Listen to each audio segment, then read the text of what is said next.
അസ്സലാമു അലൈക്കും. ഞാനിന്നുണ്ടല്ലോ അടിപൊളി ഒരു ടൂറിനാണ് പോകുന്നത്. അപ്പോൾ ഞാൻ ഇവിടേക്കാണ് പോകണമെന്നുള്ളത് വണ്ടിയെ കയറി ഇരുന്നിട്ട് പറയാം. ഞങ്ങളെല്ലാവരും ഫാമിലിയോട് കൂടിയാണ് പോകുന്നത്. ഞങ്ങൾ പോകുന്നത് എവിടേക്കാണെന്ന് ചോദിച്ചാണ്ടല്ലോ കൊച്ചിയിലേക്കാണേ, അതായത് വണ്ടർലായിലേക്ക് ഞങ്ങൾ പോകുന്ന വഴിക്കുണ്ടല്ലോ, പോകുന്ന ഭാഗങ്ങളാണ് ഈ കണ്ടുകൊണ്ടിരിക്കുന്നത്. അപ്പം ഞങ്ങൾ പോയ വഴിക്കുണ്ടല്ലോ 4 മണിക്കാറ്റെന്ന് പറഞ്ഞ ഒരു സ്ഥലമുണ്ടായിരുന്നു. അവിടെ ഞങ്ങൾ വണ്ടി ഒന്ന് ചെറിയ നിർത്തിയിട്ടേ അവിടെ ഒരു മരത്തേലേ ഒരു ചക്ക കായ്ച്ച് കിടക്കുന്ന പോലെ തോന്നി. പക്ഷേ ചെന്നപ്പോൾ എന്താണെന്നറിയാം, മരത്തിൻ്റെ മണ്ടയെല്ലാം മുറിച്ചിട്ടിരിക്കുകയായിരുന്നു. ചക്ക സിമെൻറ്റേലുണ്ടാക്കി വെച്ചായിരുന്നു. അതിൻ്റെ മണ്ട വഴി കുട്ടികൾക്ക് നിരങ്ങാനൊരു ഇതും ഉണ്ടാക്കിയിട്ടുണ്ട്. അപ്പോൾ അതിൽ ബബിളുവിനെ കയറ്റി നിന്ന് നിരക്കി 2 മിനിറ്റ് അവിടെ നിന്ന് ഞങ്ങൾ കാപ്പിയൊക്കെ കുടിച്ച് കാപ്പി ഞങ്ങൾ കൊണ്ടുപോയിരുന്നു. അവിടെ ഞങ്ങൾ വണ്ടി വിട്ടതേ വണ്ടർലായുടെ സൈഡിലേക്ക് എത്തിക്കഴിഞ്ഞിരിക്കുന്നു. അപ്പോൾ കാപ്പി കുടിക്കുന്ന ഊണിൻ്റെ ഭാഗമൊന്നും എടുത്തിട്ടില്ല. കാരണം ഫോണിൽ ചാർജ് കുറവെന്നല്ല, തീർന്നു പോകും. അപ്പോൾ എന്താണ്, വണ്ടി പാർക്ക് ചെയ്യുന്ന സ്ഥലത്ത് നമ്മൾ വണ്ടർലായിലെത്തി. നമ്മുടെ വണ്ടി നമ്മളവിടെ പാർക്ക് ചെയ്യാൻ പോയിരിക്കുന്നു.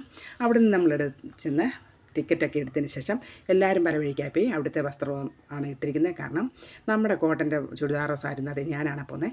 ഞാൻ ആദ്യം കണ്ട റേഡിയോയിലിട്ട് കയറിയിരിക്കാൻ പോകണേ. അപ്പോൾ ഉണ്ടല്ലോ നമ്മുടെ വസ്ത്രങ്ങൾ അവിടെ ഉപയോഗിക്കാൻ പറ്റത്തില്ല. അപ്പം അവിടുത്തെ വസ്ത്രവും മേടിച്ച് നമ്മളിട്ടിട്ട് അത് കയറിയിരിക്കുകയാണേ. എല്ലാം ലോക്ക് ചെയ്യുക. എല്ലാവരും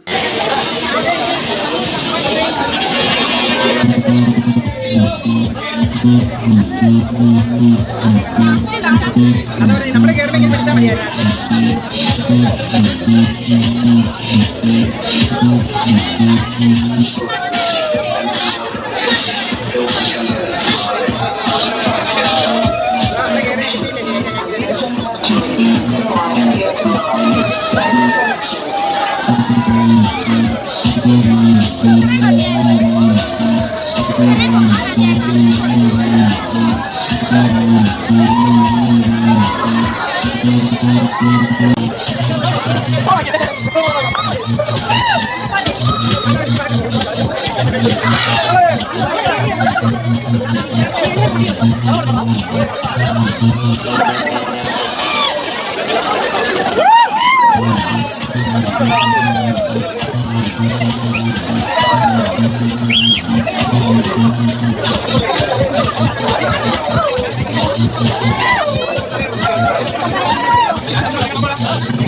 വീണ്ടും അടുത്ത വേറെ റൈഡിലേക്ക് കയറി. ഇത് തെങ്ങ് പോലൊരു സാധനമാണ്. 2 തെങ്ങിൻ്റെ പൊക്കമുണ്ട്. അതിലേക്ക് നമ്മൾ കയറി. ഇനിയും കുറേ ഭാഗങ്ങളെയാണ് ഇന്നിടുന്നത്. ഇനിയും വേറെ ഭാഗങ്ങളുണ്ട് ഇടാൻ. അത് ഞാൻ കുറേശ്ശെയായിട്ട് വീഡിയോയിൽ ഇട്ട് തരാം. ഇപ്പം പോകുന്നു.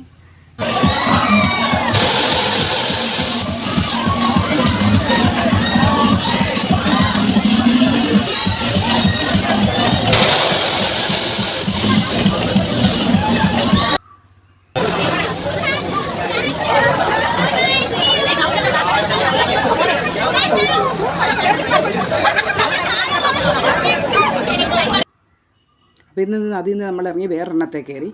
അപ്പോൾ അതും ഇപ്പം സ്റ്റാർട്ടാകുന്നതായിരിക്കും. അപ്പോൾ ഇന്ന് ഞാനൊരു 3-4 ഇടുന്നുള്ളൂ. ബാക്കി വീഡിയോയുമായിട്ട് ഞാൻ വീണ്ടും വരും. നല്ല രസമുണ്ട് കേട്ടോ.